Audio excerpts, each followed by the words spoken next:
आज मैं आप लोगों के लिए क्लास 10th हिंदी चैप्टर 10 है मछली, उससे वीवीआई ऑब्जेक्टिव प्रश्न लेकर आ गया हूं, जो कि सभी प्रश्न आपको एनसीईआरटी पैटर्न पे आधारित रहेगा।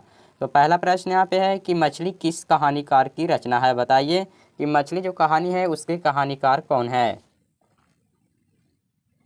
तो इसका राइट आंसर बिल्कुल डी आपको सही हो जाएगा, विनोद कुमार शुक्ल। मछली कहानी के कहानीकार विनोद कुमार शुक्ल हैं, इसलिए राइट आंसर बिल्कुल डी आपको सही हो जाएगा। अगला प्रश्न यहाँ पे है कि मछली किस प्रकार की कहानी है। बताइए कि मछली जो है वो किस प्रकार की कहानी है। यहाँ पे चार ऑप्शन है, ए में सामाजिक, बी में मनोवैज्ञानिक, सी में ऐतिहासिक और डी में वैज्ञानिक है।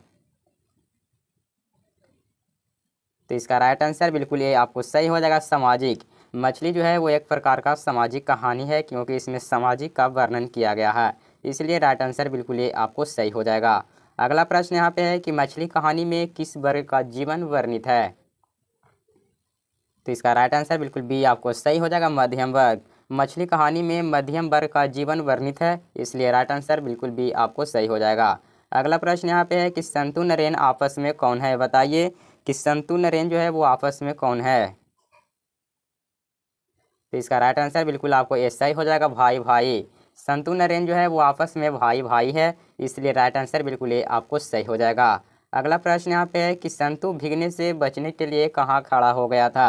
बताइए कि संतु जो है वो भीगने से बचने के लिए कहाँ पे खड़ा हो गया था। यहाँ पे चार ऑप्शन आपको दिया गया है, ए में पेड़ के नीचे, बी में मकान के नीचे, सी में झोपड़ी के नीचे और डी में छाता के नीचे है।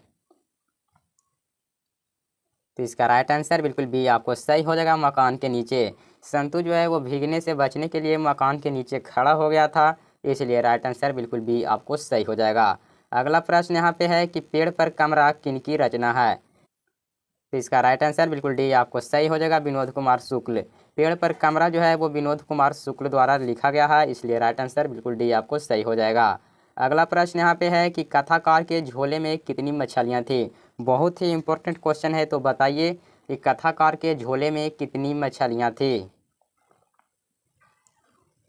तो इसका राइट आंसर बिल्कुल भी आपको सही हो जाएगा, तीन। कथाकार के झोले में तीन मछली था, इसलिए राइट आंसर बिल्कुल भी आपको सही हो जाएगा। अगला प्रश्न यहाँ पे है कि पिताजी ने बाजार से कितनी मछलियाँ खरीदी थी। बहुत ही इम्पोर्टेंट क्वेश्चन है, तो बताइए कि पिताजी बाजार गए थे तो कितनी मछलियाँ खरीदी थी। तो इसका राइट आंसर बिल्कुल सी आपको सही हो जाएगा, तीन। पिताजी ने जब बाजार गए थे तो वहाँ से तीन मछलियाँ खरीदे थे, इसलिए राइट आंसर बिल्कुल सी आपको सही हो जाएगा। अगला प्रश्न यहाँ पे है कि विनोद कुमार शुक्ल का जन्म किस राज्य में हुआ था। तो इसका राइट आंसर बिल्कुल डी आपको सही हो जाएगा, छत्तीसगढ़। विनोद कुमार शुक्ल जी का जन्म जो है वो छत्तीसगढ़ राज्य में हुआ था, इसलिए राइट आंसर बिल्कुल डी आपको सही हो जाएगा। अगला प्रश्न यहाँ पे है कि मछली से कौन डर रहा था। बताइए कि मछली से कौन डर रहा था। तो इसका राइट आंसर बिल्कुल ये आपको सही हो जाएगा, संतु। संतु जो है वो मछली से डर रहा था, इसलिए राइट आंसर बिल्कुल ये आपको सही हो जाएगा। अगला प्रश्न की ओर चलते हैं, तो यहाँ पे है कि किसे घर में मछली या मांस बनाना अच्छा नहीं लगता था। बताइए कि घर में किसे मांस और मछली बनाना अच्छा नहीं लगता था। तो इसका राइट आंसर बिल्कुल आपको डी सही हो जाएगा, माँ को। घर में है जो माँ को मछली या मांस बनाना अच्छा नहीं लगता था, इसलिए राइट आंसर बिल्कुल डी आपको सही हो जाएगा। अगला प्रश्न यहाँ पे है कि परिवार के नौकर का नाम क्या था। बताइए कि संतु के परिवार के नौकर का नाम क्या था। बहुत ही इंपॉर्टेंट क्वेश्चन है, तो इसका राइट आंसर बिल्कुल सी आपको सही हो जाएगा, भग्गू। परिवार के नौकर का जो नाम था वो भग्गू था, इसलिए राइट आंसर बिल्कुल सी आपको सही हो जाएगा। अगला प्रश्न यहाँ पे है कि संतु मछली लेकर क्यों भागा। बताइए कि संतु जो है वो मछली को लेकर क्यों भागा था। तो इसका राइट आंसर बिल्कुल डी आपको सही हो जाएगा, कुएं में डालने के लिए। संतु जो है वो मछली को लेकर कुएं में डालने के लिए भाग रहा था, इसलिए राइट आंसर बिल्कुल डी आपको सही हो जाएगा। अगला प्रश्न की ओर चलते हैं, तो यहाँ पे है कि भग्गू संतु के पीछे क्यों भागा। बताइए कि भग्गू जो है वो संतु के पीछे पीछे क्यों भाग रहा था।